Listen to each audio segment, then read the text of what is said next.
How's it going, everybody? This is Jose Trujillo, world's greatest living artist, coming to you here from the art studio. And today I will do a...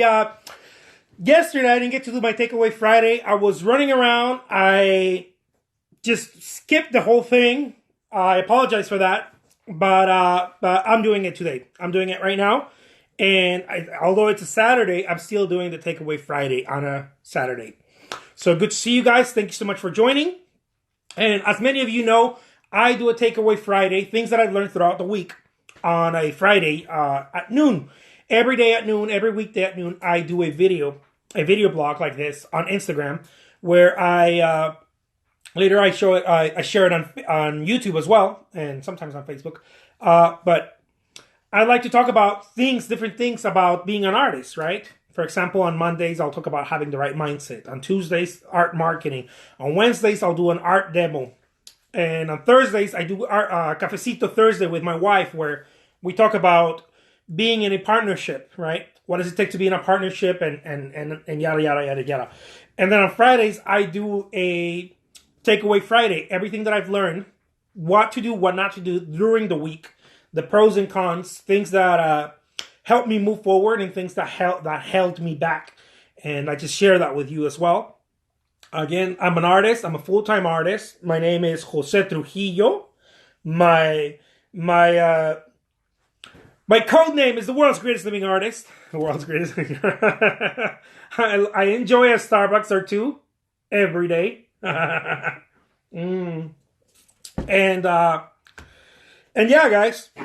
Today I'm going to do the Takeaway Friday, which I didn't do yesterday. And I want to start talking to you guys with this quote by Albert Einstein, right? One of the greatest minds, goes without saying.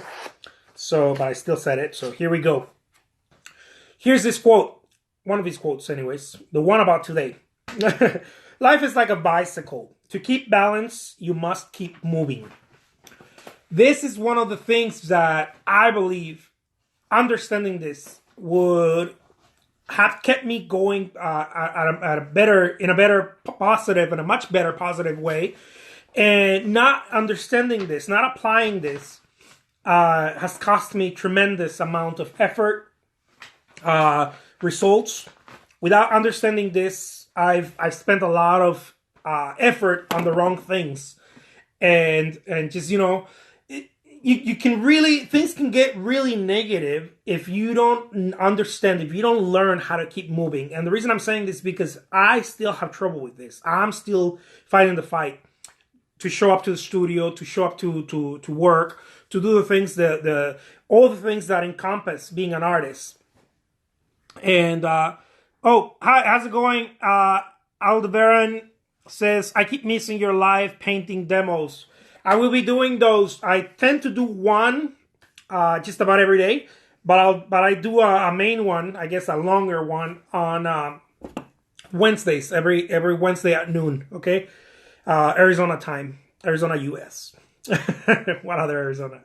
Anyways, so yeah, so in order to keep things balanced in your life, see, when we think about balance in life, we think about doing and not doing, right? When we think about balance, we think about, you must keep balance. And we say you work and then you don't work. You have family time and then you don't have family time. You have your time with your spouse and then you have that time you're not with your spouse. And that's balance.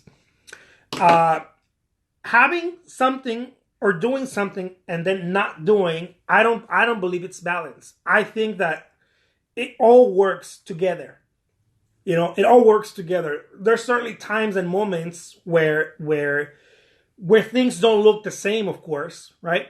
But it all works together. For example, if you're an entrepreneur, right?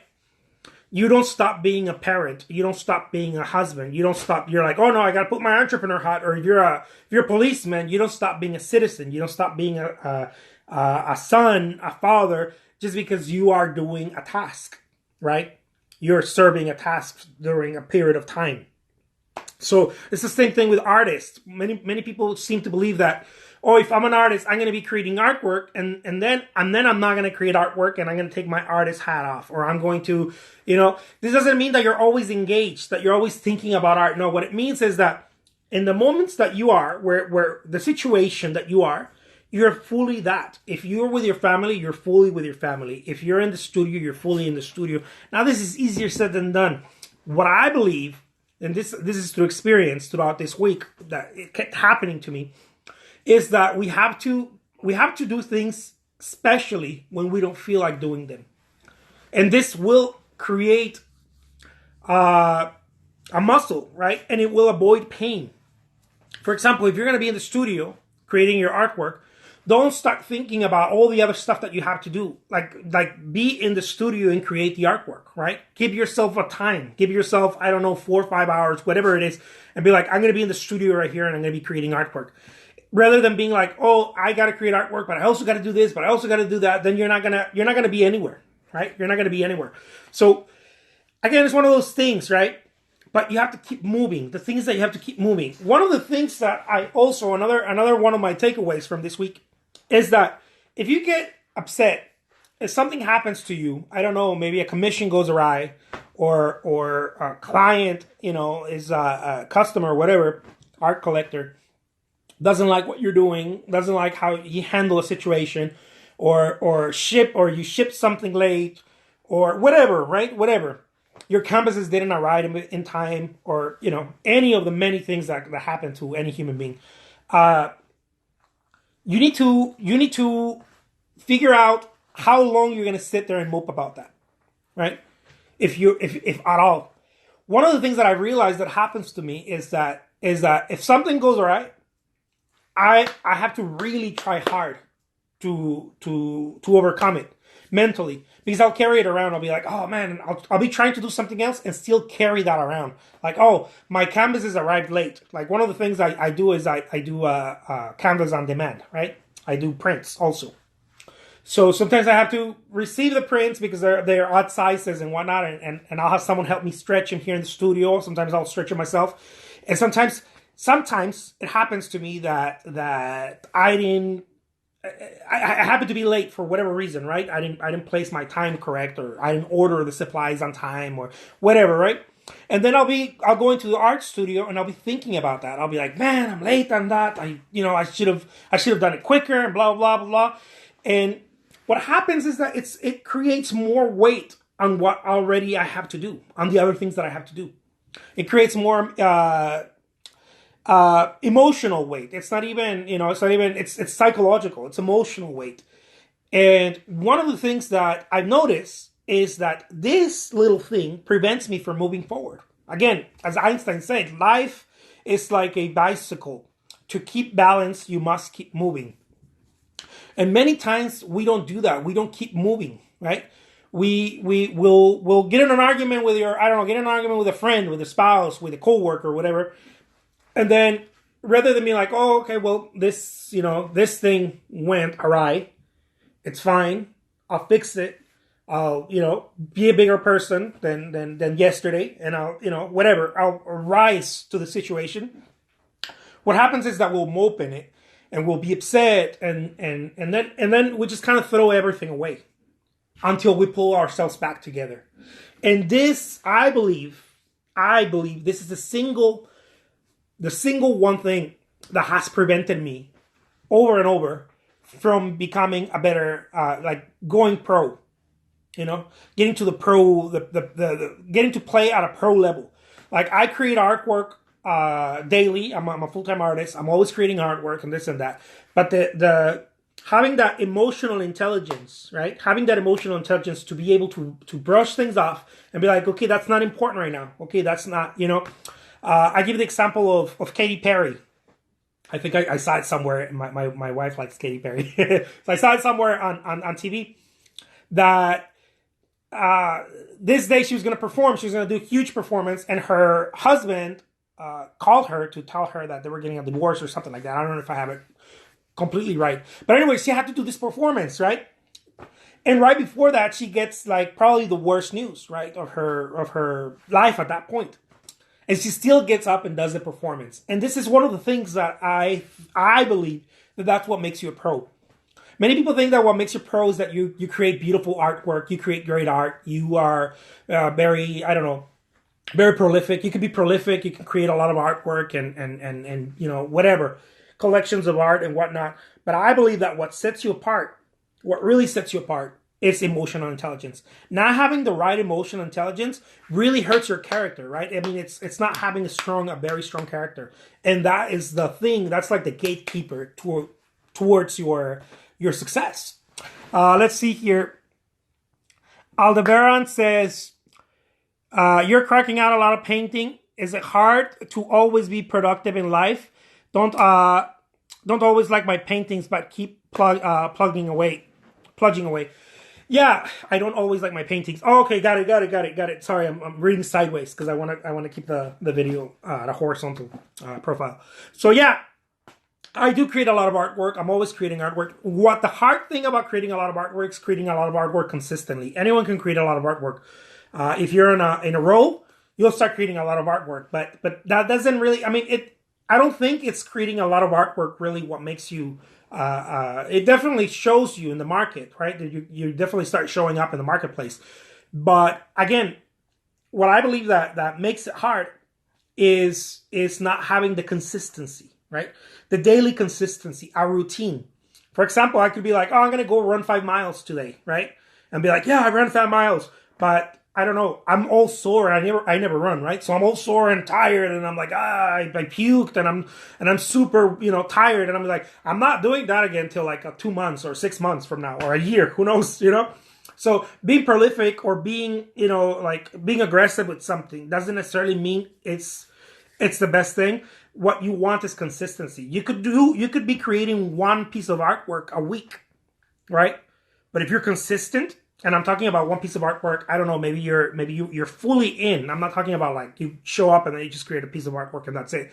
What I'm talking about is maybe your style is more, I don't know, more labor intensive, where you create one piece of artwork a week or one piece of artwork a month. But you're consistent, you put in the time, you put in the hours, you're consistent about it, and you're consistent about showing up, and you're consistent about showing the work. And that level of consistency, I believe, is what starts hitting you to better places, right? Because you start moving away from whether you like the work or not. That's another stopper. Many of us as artists, we keep thinking about pleasing ourselves. Like, do I like the work? Because we're thinking about other people, how we're going to be perceived, and that's a huge mistake I've done in my career. I still do it. I still run the opposite direction. Every time I feel that's coming, right? Mentally, I'm like, oh man, yeah, how am I going to be perceived? Man, run the opposite direction. Don't even go that. It's a kill zone. That's going to make you suffer because other people's opinions, the marketplace, people think that it's the marketplace opinion. No, think about anyone. Look at Basquiat's work. Extremely expressionist. Very different from everyone else.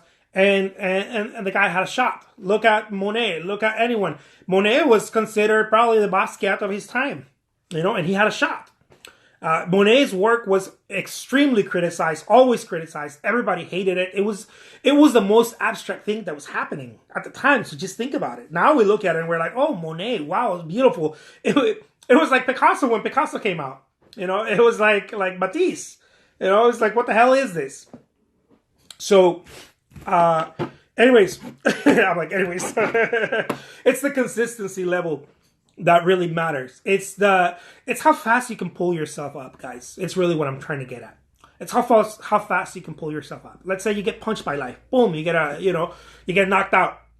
Whatever reason, you got upset with your kid or wrong, bad grades, this, that. And then you can shake it off and you can be like, all right, cool, whatever. I'm going to keep moving. And that's really what I think that's really what is going to start propelling you to the next levels. The fact that you can keep moving.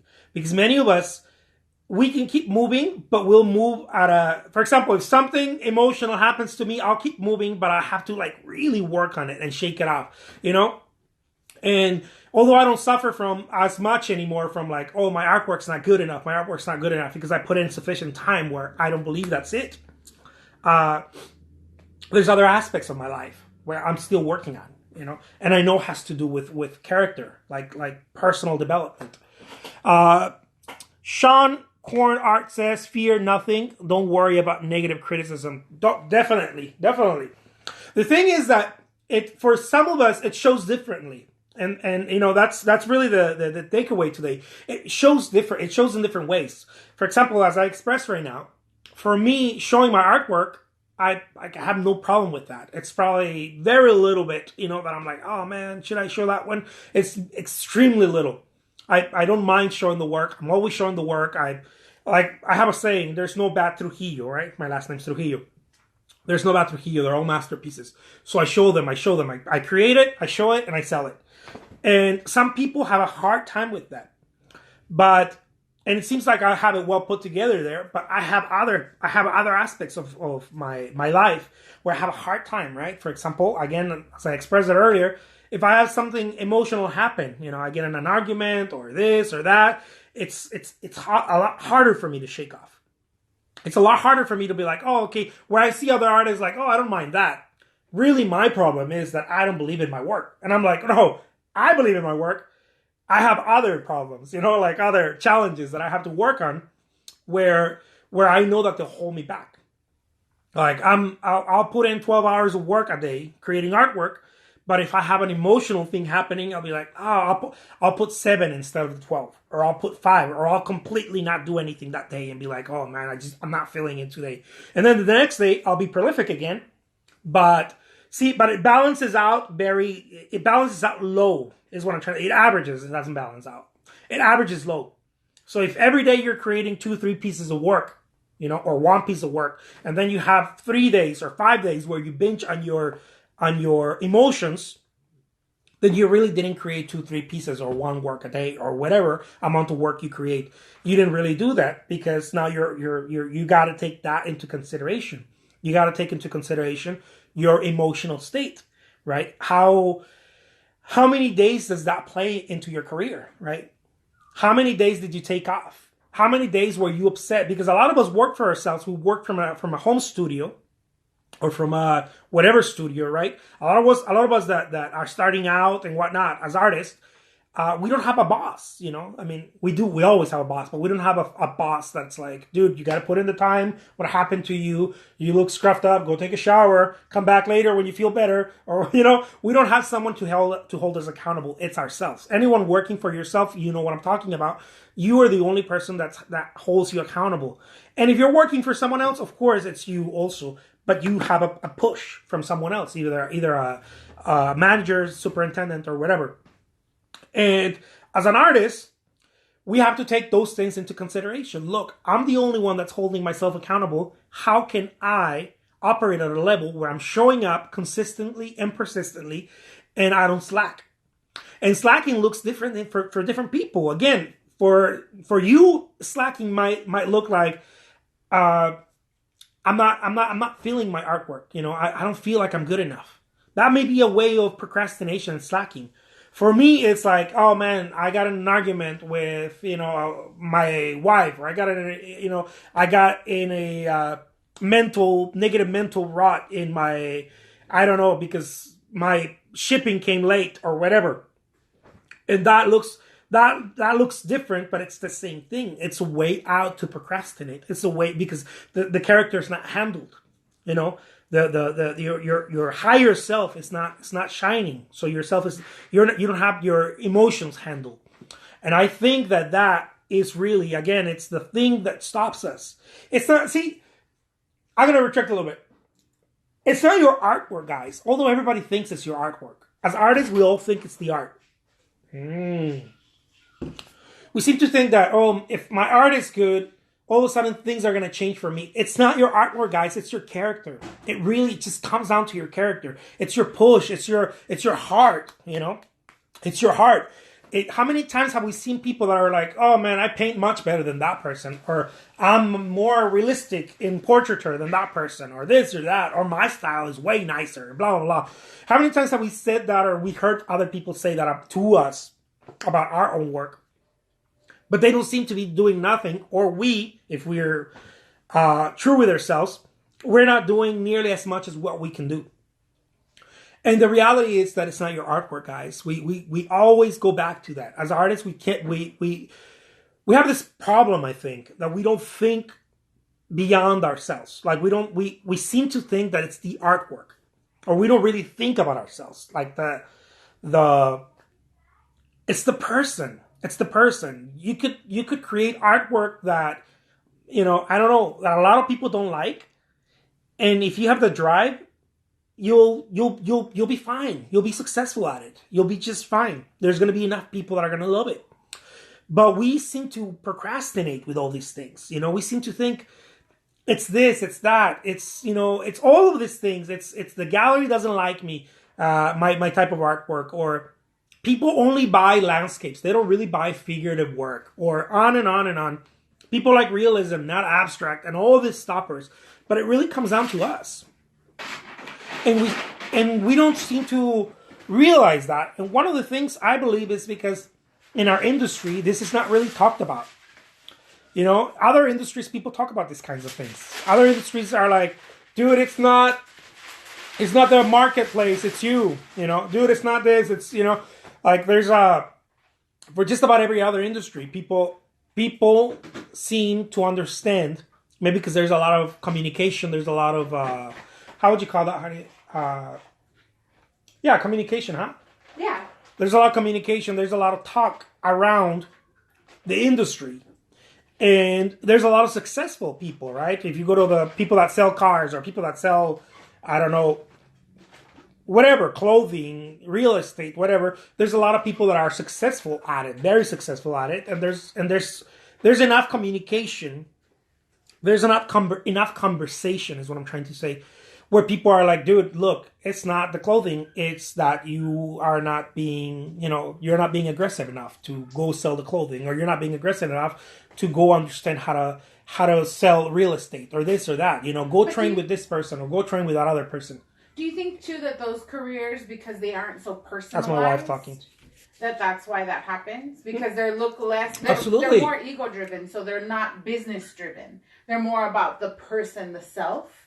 And so you can create all those reasonings and blockers to not do that. Yeah, absolutely. Because you're like, oh, I'm not a sellout. I'm not into sales. Or I'm not... You can create all these reasonings, right? This is my wife giving her 2 cents. Absolutely.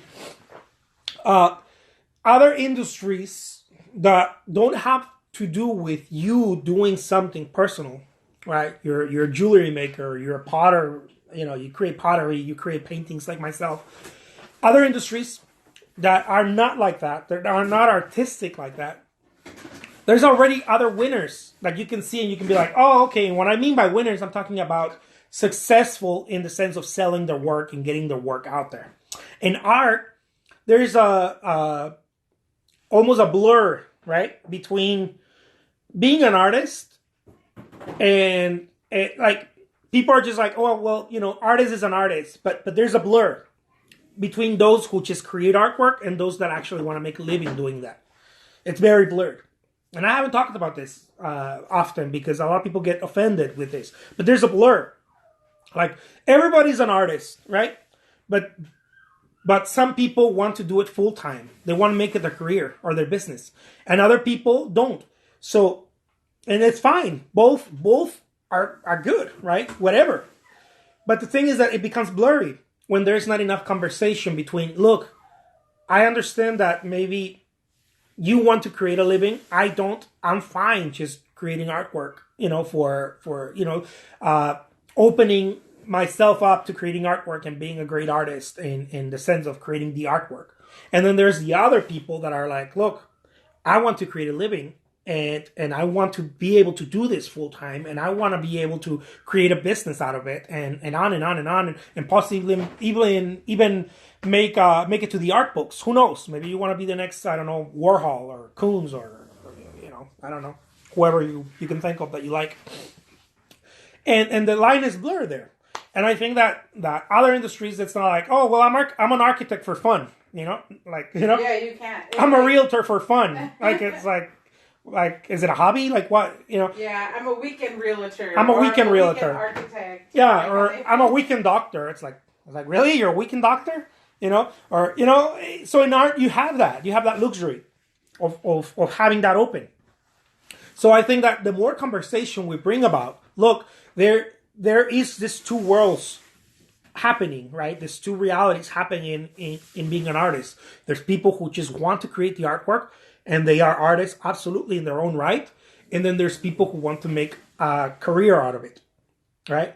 And it's not much talked about. So both worlds are not, I call it worlds, right? But both environments are not really communicating. I don't think there's enough conversation. So that's why the water's so muddy. When I talk about artwork and I'm like, oh, it's preventing me from getting to the next phase, I'm talking about being a career artist, right? Being a business owner, creating artwork, having an atelier, or having a gallery, or having a workshop, whatever you want to call it, and then be able to be a full-time artist and sell my artwork around the world and create an imprint in the world and, share my vision and on and on and on. Like, you just got critiqued on some of our sales communication. What do you call that? The literature, the copy. Your copy. You got critiqued on copy from artists who have no understanding of retail. Well, the marketplace. No retail background at all whatsoever. Right. And so you're just kind of like filtering unnecessary criticisms. Like, my background is retail. I actually have a degree from the University of Arizona specific to retail. Consumer sciences, no? Yes. And so when people make those kinds of comments, it's really it baffles me, because you're just like, where does this opinion, like, where's the authority in the opinion or the critique, Right. And so I feel like you're constantly having to source those kinds of conversations, like remove the conversations out of the way, or backtrack, or it's not even about what works better or what doesn't. It's about It's not like two architects are having a conversation about how to present the work better, or how to create like a reinforced garage ceiling, or create a reinforced garage ceiling. If you're an architect, like a non-collapsible building or something. Yeah, it's completely black and white. It's polar opposites.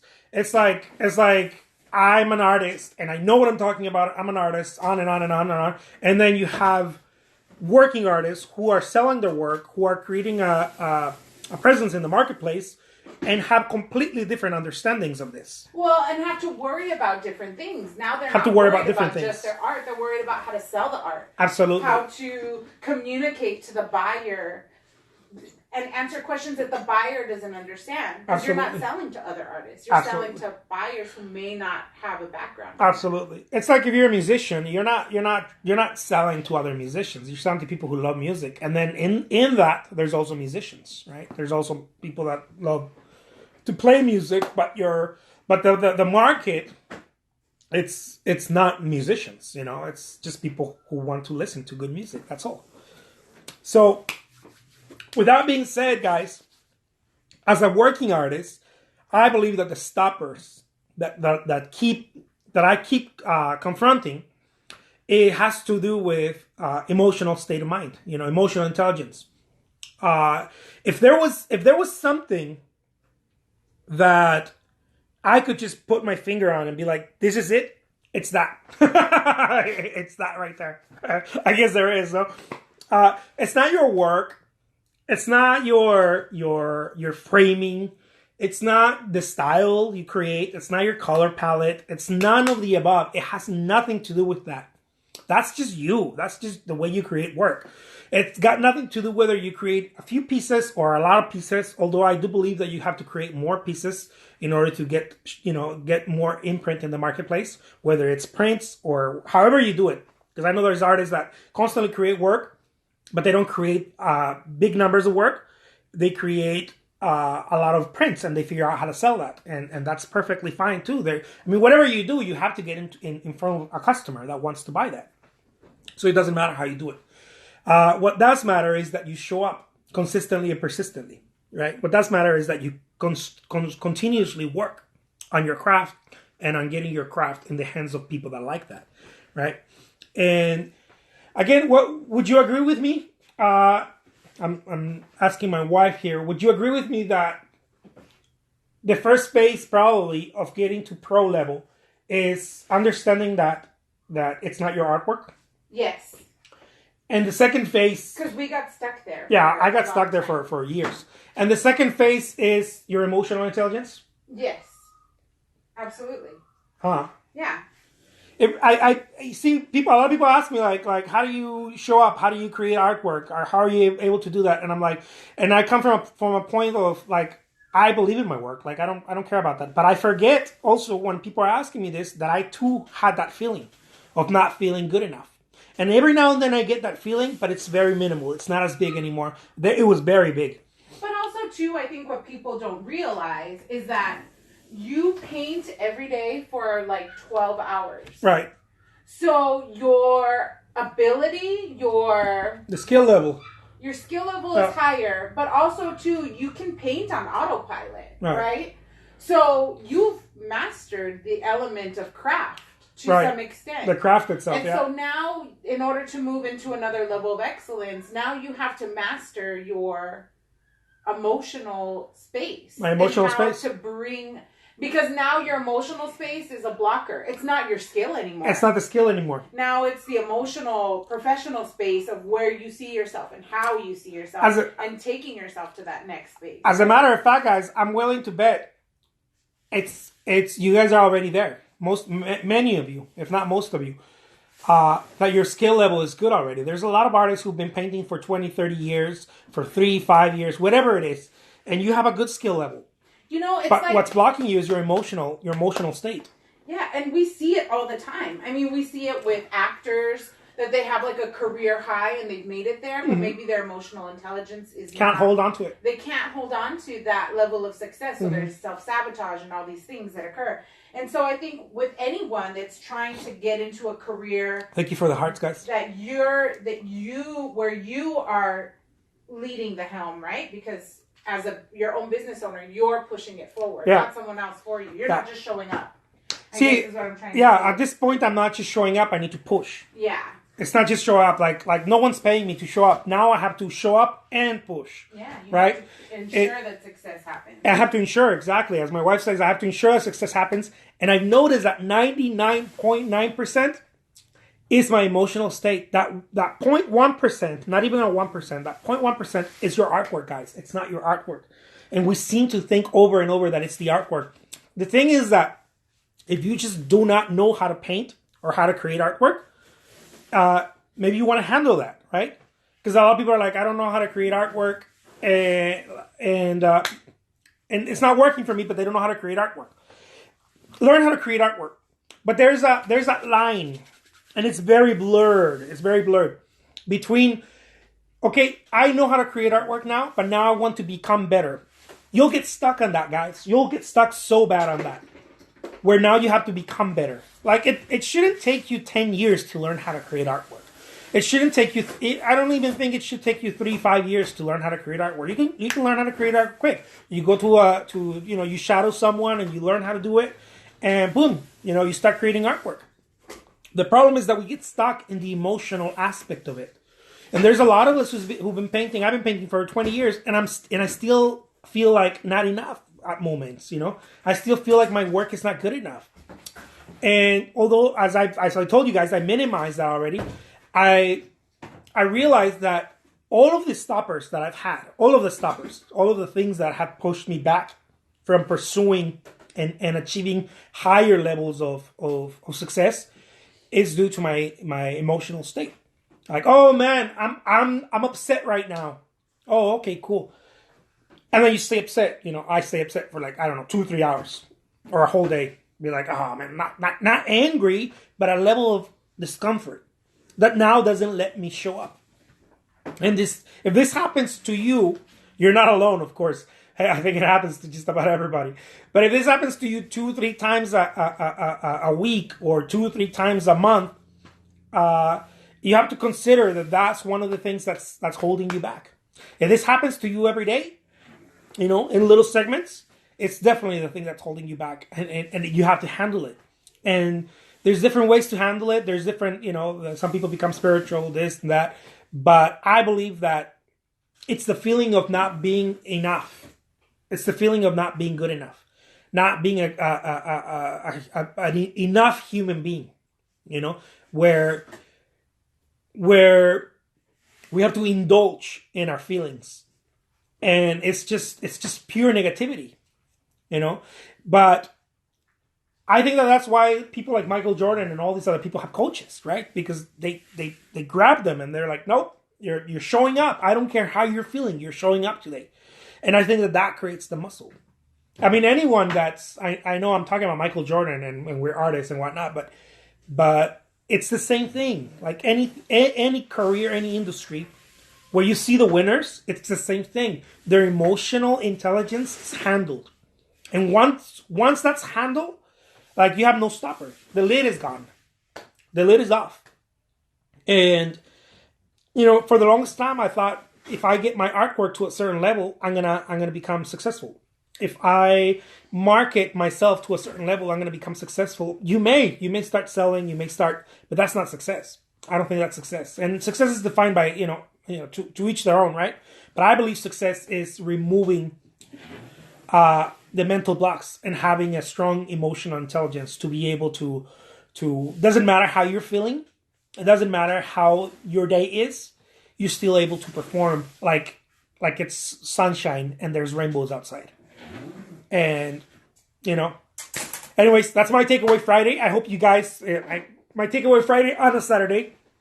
I hope you guys found any value with this. If you liked it, I don't know, give me some likes, some hearts. If you're later on seeing this on YouTube, share it, comment on it, tell me if you agree, if you don't agree, what do you agree with, what do you don't agree with. This is my personal my process, guys. This is not the gospel truth, okay? This is just my process. I'm just sharing my process with you guys. I don't know if this is true for you or not. This is true for me. If I don't handle my emotional intelligence, I know for a fact I can't go that far. And I don't think I'm alone. And if you feel the same way, comment on it. Let me know. So thank you so much, guys. Be cool, and I'll talk to you later. Bye-bye.